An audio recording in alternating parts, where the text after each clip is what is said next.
Halo pemirsa JPR TV dari Sabang sampai Merauke, dari Miangas hingga Pulau Rote. Bertemu kembali dengan saya Anggria Ratri dalam program Kominfo Newsroom.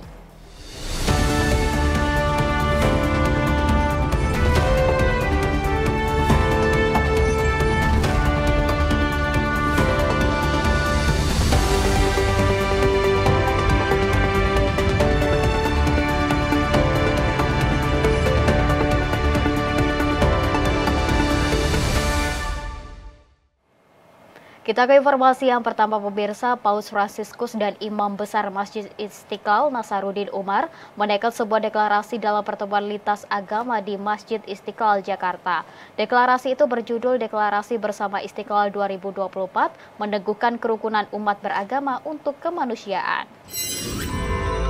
Paus Fransiskus menandatangani deklarasi Istiqlal bersama tokoh-tokoh lintas agama dan penghayat kepercayaan dalam kunjungannya ke Masjid Istiqlal pada Kamis 5 September 2024. Secara simbolis, Paus Fransiskus membubuhi tanda tangan bersama Imam Besar Masjid Istiqlal Nasaruddin Umar setelah isi deklarasi dibacakan.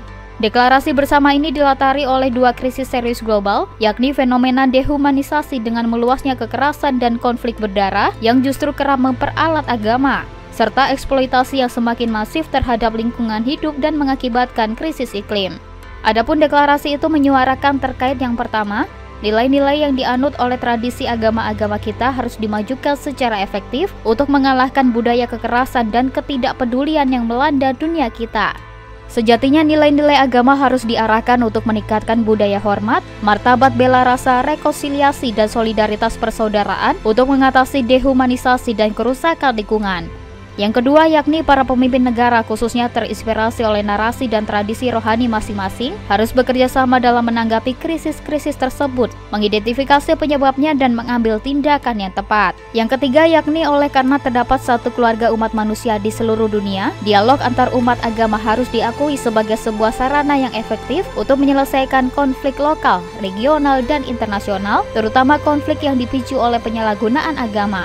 Selain itu, keyakinan dan ritual-ritual agama kita memiliki kapasitas khusus untuk menyentuh hati manusia. Dengan demikian menumbuhkan rasa hormat yang lebih dalam kepada martabat manusia. Dan yang terakhir, yakni menyadari bahwa lingkungan hidup yang sehat, damai, dan harmonis sangat penting menjadi hamba Allah dan pemelihara ciptaan yang sejati. Kami dengan tulus mengimbau semua orang yang berkehendak baik untuk mengambil tindakan tegas guna menjaga keutuhan lingkungan hidup dan sumber dayanya, karena kita telah mewarisinya dari generasi sebelumnya dan berharap untuk dapat meneruskannya kepada anak cucu kita. Pemirsa, pemimpin tertinggi Gereja Katolik Sedunia Paus Fransiskus mengunjungi terowongan silaturahmi Istiqlal Katedral. Paus Fransiskus mengapresiasi keberadaan terowongan ini yang mampu membantu umat manusia dari tradisi keagamaan yang berbeda-beda untuk menyeberangi kegelapan menuju dunia yang terang.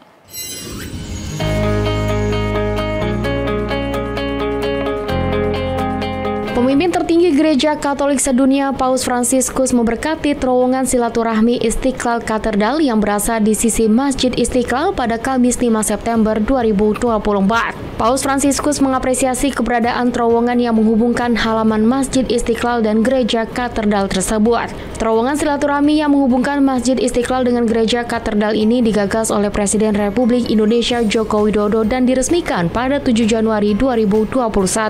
Terowongan sepanjang 33,8 meter ini terdapat diorama yang menampilkan potret toleransi kemanusiaan yang diharapkan semakin mempererat persaudaraan, persatuan dalam kebinekaan, serta silaturahmi dan toleransi antar umat beragama yang mendukung semangat kebangsaan. Dalam kunjungannya, Paus Fransiskus mengungkapkan terdapat filosofi di balik sebuah terowongan, di mana umumnya terowongan merupakan lorong yang gelap, terlebih bila dilalui sendirian. Namun berbeda dengan terowongan silaturahmi ini yang membantu umat dari tradisi keagamaan yang berbeda-beda untuk menyeberangi kegelapan menuju dunia yang terang. Untuk itu, Paus Fransiskus berharap terowongan silaturahmi ini bisa menjadi wadah antar umat beragama untuk melalui perjalanan bersama dan mewujudkan persahabatan yang mengantarkan umat manusia menuju dunia yang terang benderang.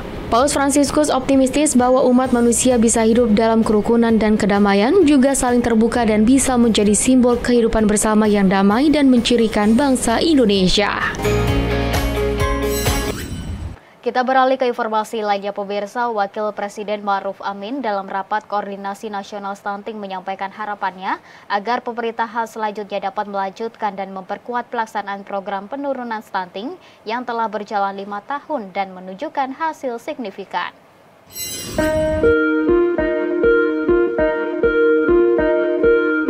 Stunting atau gangguan pertumbuhan pada anak menjadi perhatian utama pemerintahan Presiden Joko Widodo dalam 10 tahun terakhir. Program penurunan stunting sejalan dengan visi Indonesia Emas 2045 dan program pembangunan berkelanjutan atau SDGs. Wakil Presiden Ma'ruf Amin dalam rapat koordinasi nasional stunting di Jakarta mengimbau agar pemerintahan berikutnya bisa meneruskan program prevalensi stunting yang sudah berjalan saat ini agar target penurunan stunting dapat tercapai. Angka prevalensi stunting dari tahun 2018 hingga 2023 turun signifikan dari 30% menjadi 21%. Angka ini menunjukkan pemerintah berhasil menekan penurunan stunting sebesar 1,85% setiap tahunnya. Di kesempatan yang sama, Wapres berpesan kepada pemangku kepentingan terkait agar memperhatikan sejumlah hal untuk mencapai target penurunan stunting di Indonesia. Wapres berpesan agar evaluasi program saat ini dijadikan sebagai acuan untuk perbaikan program tahun depan. Kedua, penguatan koordinasi lintas sektor baik pusat dan daerah. Dan ketiga, sosialisasi yang lebih gencar kepada masyarakat. Wapres menilai masih banyak masyarakat yang memiliki pemahaman keliru tentang stunting. Menutup pidatonya, Wapres memberikan penghargaan secara simbolis kepada pemerintah daerah yang telah berjuang keras dalam menurunkan angka stunting.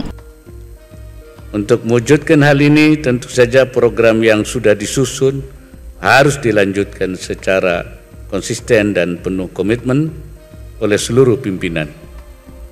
Kita menyadari bahwa peran pemimpin dalam pelaksanaan program sangatlah penting, yang akan sangat mempengaruhi hasil yang dicapai setiap periodenya.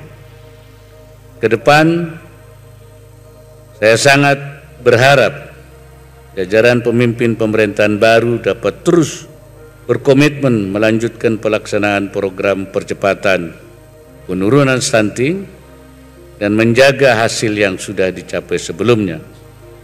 Akan lebih baik lagi jika dapat melampaui pencapaian pada periode sebelumnya.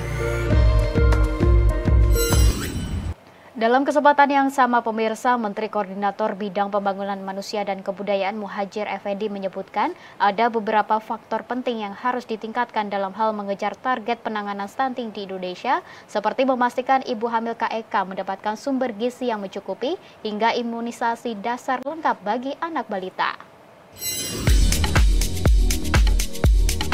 Dalam laporannya pada Rapat Koordinasi Nasional Stunting di Hotel Grand Sahid Jaya, Jakarta pada Rabu 4 September 2024, Menteri Koordinator Bidang Pembangunan Manusia dan Kebudayaan Muhadjir Effendi menyampaikan, saat ini pemerintah tengah gencar meningkatkan capaian beberapa indikator percepatan penurunan stunting yang memerlukan percepatan khusus. Dari 9 layanan intervensi spesifik penurunan stunting pada triwulan kedua tahun 2024, terdapat 4 indikator yang memerlukan perhatian serius, seperti asupan gizi ibu hamil KEK, pemantauan pertumbuhan balita, balita gizi kurang mendapat pemberian makanan tambahan, dan anak balita mendapat imunisasi dasar lengkap. Menko PMK menyebutkan dari prevalensi stunting 21,5% pada 2023, Indonesia ditargetkan mencapai angka prevalensi stunting 14% pada akhir 2024. Oleh karena itu perlunya akselerasi untuk dapat mencapai target tersebut, maka dibutuhkan penurunan 7,5% dari angka 21,5% pada 2023. Menko Muhadjir mendorong semua pihak untuk dapat bekerja sama meningkatkan capaian intervensi spesifik dan sensitif, terutama pada indikator-indikator dengan capaian yang masih rendah. Berdasar laporan 9 layanan intervensi spesifik pada triwulan kedua tahun 2024, terdapat 2 indikator yang on the track, yakni 1. Ibu hamil konsumsi tablet tambah darah, 2. Anak usia 6-23 bulan mendapatkan MPASI. Sementara itu masih terdapat indikator yang memerlukan perhatian serius, yaitu ibu hamil KEK atau KEK mendapatkan asupan gizi, 2. Anak balita dipantau pertumbuhan, 3. Balita gizi kurang mendapatkan PMT, serta yang terakhir anak balita mendapat imunisasi dasar lengkap. Jadi masih ada 4 hal yang harus mendapatkan perhatian kepada kita semua di lapangan, seperti yang telah sebutkan tadi. Pemirsa, kami akan segera kembali dengan informasi lainnya. Tetaplah di Kominfo Newsroom.